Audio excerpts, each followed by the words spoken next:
The last time we looked at a Marvel movie, we were left on a pretty grim note, as the main antagonist fulfilled his goal of killing half the population, leaving our heroes as well as the audience in a state of shock, mourning, and dismay. Anyway, here's another Ant-Man movie.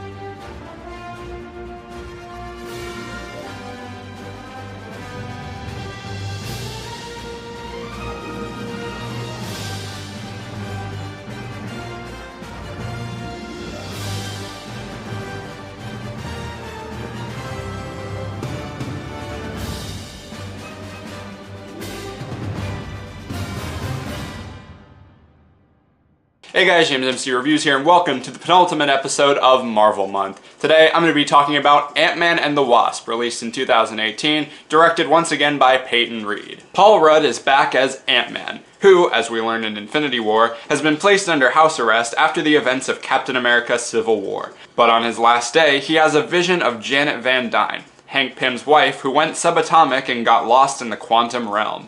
When Hope, played by Evangeline Lilly, and Hank, played by Michael Douglas, hear about this, they bring Scott to their lab, thinking Janet left a message in his head leading to her location. From there, all sorts of things happen. There's this ghost girl who's trying to use Hank Pym's technology to heal herself. There's this business guy trying to steal Hank's lab to sell it. They're trying to locate and retrieve Janet from the quantum realm before she's lost forever, all while being pursued by Scott's parole officer. You'd think a movie coming off the heels of Avengers Infinity War would be smaller, self-contained, and easier to follow. But no, instead they decided to throw everything but the kitchen sink into this movie. That doesn't make it bad, but it does make the movie a little bit crowded. There are a lot of elements to this film that could easily be cut out and not really miss anything. Like the stuff with the business guy and the mob bosses or whatever trying to get the lab, that just doesn't really seem like anything that threatening or that important. Also, the stuff with Scott's parole officer, once again, really just kind of feels like a side threat that doesn't really seem all that big or important and could easily be just a background thing. There's also a plot line I forgot to mention with Scott's ex-con friends, like Michael Pena and T.I. and all that, trying to start their own business or whatever, and, you know, that takes up a pretty decent chunk of the movie, and like all these extra elements you don't really need. You just have Ant-Man and the Wasp doing something and then show a teaser for Avengers and then that's it. That's really all you need, but instead they decided to make this like really convoluted and crazy crowded movie with just a bunch of unnecessary shit in it.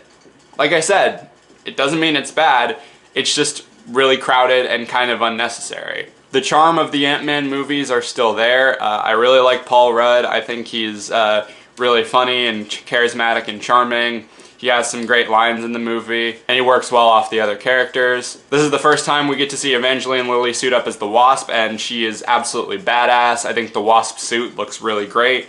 The action is really awesome. Continue to do the great shrinking and growing effects and, you know, making things bigger and smaller and stuff like that. There's another Thomas the Tank Engine type moment in this movie with a Hello Kitty Pez dispenser, which was pretty funny. Now they're shrinking and growing buildings and cars and like stuff like that, which is also really cool and creative.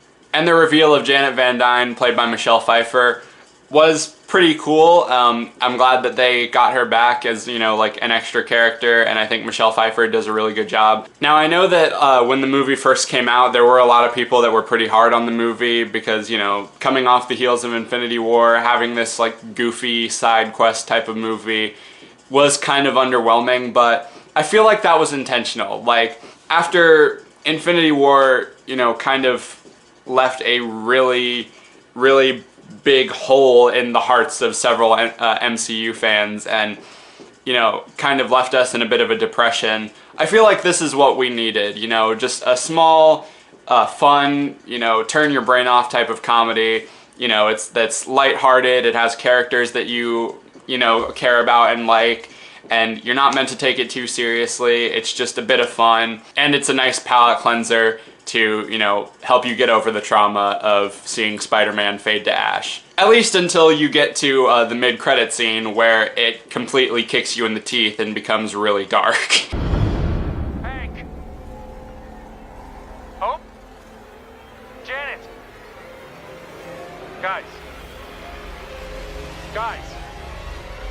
Hey, seriously, don't joke around. Bring me up. Let's go. Guys!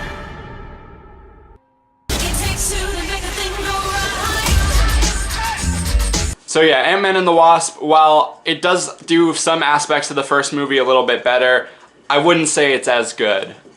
You know, there's too much going on. The humor isn't as strong as the other movie. There's a lot of kind of plot contrivances, and they honestly just throw logic out the window with this one. But it's still enjoyable, it's still entertaining. It's just a turn your brain off, palate cleanser type of movie, which is exactly what it was intended to be. I'd still recommend seeing it. So I'm gonna give this movie a 3.5 out of 5. And that not only does it for this video, but that also wraps up Marvel Month. The only movie in the MCU that I'm not reviewing as part of this series is Captain Marvel, because I already made a full in-depth review last month, and most of my opinions are still pretty much the same. So if you want to check that out, I'll leave a link to it in the description, and I'll probably add that video to this playlist. But before we finally get to Endgame, the big epic finale to this 22 film Infinity Saga, I have one more video that I want to do as part of Marvel Month, and I'm gonna wait until that comes out to tell you what it is. But until then, let me know down in the comments what you thought of Ant-Man and the Wasp when you saw it. How does it hold up? And which do you like better, Ant-Man or Ant-Man and the Wasp? Let me know. Apart from that, be sure to like, subscribe, ring the notification bell so you can stay up to date on what I'm posting. Follow me on all my social media, subscribe to my main channel. Everything you need to know will be in the description. Thank you guys for watching. See you later. Hello world, here's a song